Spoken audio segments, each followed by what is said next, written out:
All right, let's talk about something that seems completely backwards. How is it possible that a strong job market, one with relatively low unemployment, could actually be a bigger threat to your 401k than the massive, scary job losses we saw back in 2020? I know, it sounds nuts, but the answer really pulls back the curtain on a hidden weakness in the whole market structure. Okay, let's just dive right into this paradox. Cast your mind back to 2020.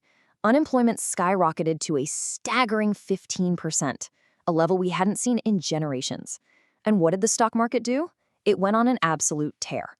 Now, fast forward to a potential future, and imagine unemployment just ticks up to a, seemingly mild 6%. The weird mechanics we're about to break down suggest that this scenario could actually be the one that triggers a nasty market crash. So the big question is, how on earth is that possible? How can fewer people losing their jobs be way more dangerous than a massive wave of unemployment? Well, it all boils down to one single critical detail. See, the answer isn't about the quantity of jobs lost. It's all about who is losing those jobs.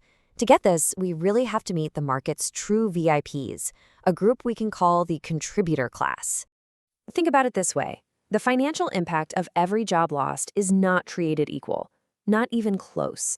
Losing just one high-income tech worker can literally drain more fuel from the market's engine than losing 10, maybe even 20 low-wage service workers combined.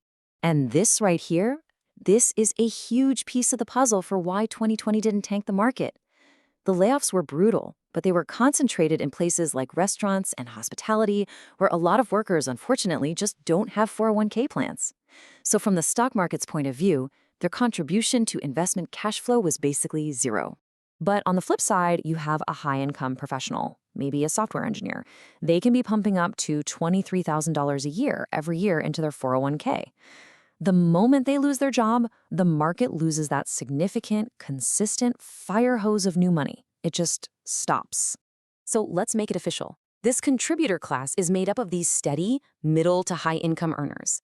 It's their automatic, every 2 weeks 401k contribution that is the real lifeblood of the market. It's a constant, almost mindless flow of buying that just keeps pushing stock prices up. These folks are the real whales of the 401k system. Okay, so we know who matters most. Now let's look at the actual gears of the machine.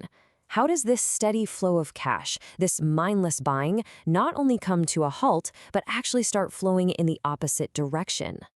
Well, it happens in a clear two-phase punch. First, the moment a white-collar worker gets laid off, that automatic buying from their paycheck stops.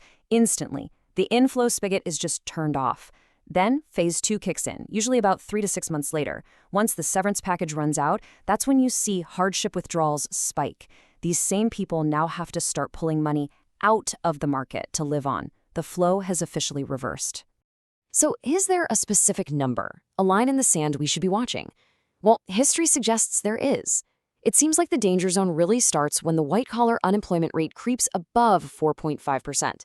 Once you cross that line, the combination of stopped contributions and rising withdrawals puts you at real risk of net inflows flipping to net outflows. And that's not good. And here's something that should really get your attention. Even right now, with what we'd call low unemployment, hardship withdrawals from 401ks have already been hitting record highs. That tells you the system is already feeling some strain. It might not take a massive wave of layoffs to break the dam. So where does all this lead? It leads straight to the bullseye of the modern market, big tech and the whole AI boom. You see, this specific sector is uniquely, and I mean uniquely, vulnerable to this 401k flow reversal. And it's all because of how most of us invest without even thinking about it. Most of our 401k money, right? It just flows into these big passive index funds like the S&P 500. And these funds are what you call capitalization weighted. All that really means is that the biggest companies automatically get the biggest piece of the pie. It's a system that just shovels cash to the largest stocks, no questions asked. And this system creates a pretty wild distortion. For every single dollar you put into a standard S&P 500 fund, about 30 cents of it goes directly into a tiny handful of tech and AI giants.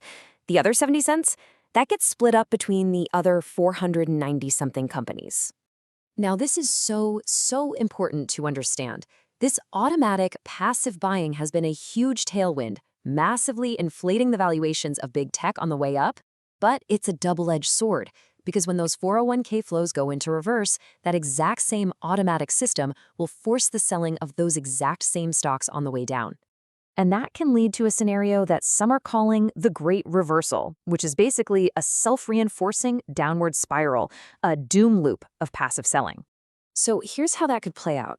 First, the funds have to sell their biggest, easiest to sell stocks, which are big tech, to get the cash for withdrawals. That selling starts to push the whole index down. Then people who are still working see their 401k balances dropping, they panic, and they start shifting their own money to cash, which causes even more forced selling. All of a sudden, valuations could start collapsing, not because the companies are doing badly, but simply because of the mechanical selling pressure. So what does all this mean for us? It means we need to start looking past the big headline numbers. We need a new market barometer, the real metric that actually matters for the way our market is built today. This table really just brings the whole story together in one place. You can see a blue-collar recession like in 2020 can actually be bullish for stocks. Crazy, right? A broad recession like 2008 is clearly bearish. But a seemingly low 5 or 6% unemployment rate that's concentrated in white-collar and tech jobs, that could be severe. It looks a lot more like the dot-com bust back in 2001. At the end of the day, it's pretty simple. If you want to understand the real risk to your 401k in this tech-heavy world, you have to stop focusing so much on the headline unemployment number everyone talks about. The number that really signals danger for the market's inflow machine is the white-collar unemployment rate. That's the one to watch. All of this leaves us with a pretty unsettling question, doesn't it? For decades, the automatic passive flow of money from our 401ks has been this incredible, powerful engine pushing the market higher. But have we become so dependent on it that we can't see that the automatic pilot might just be flying us straight toward a cliff?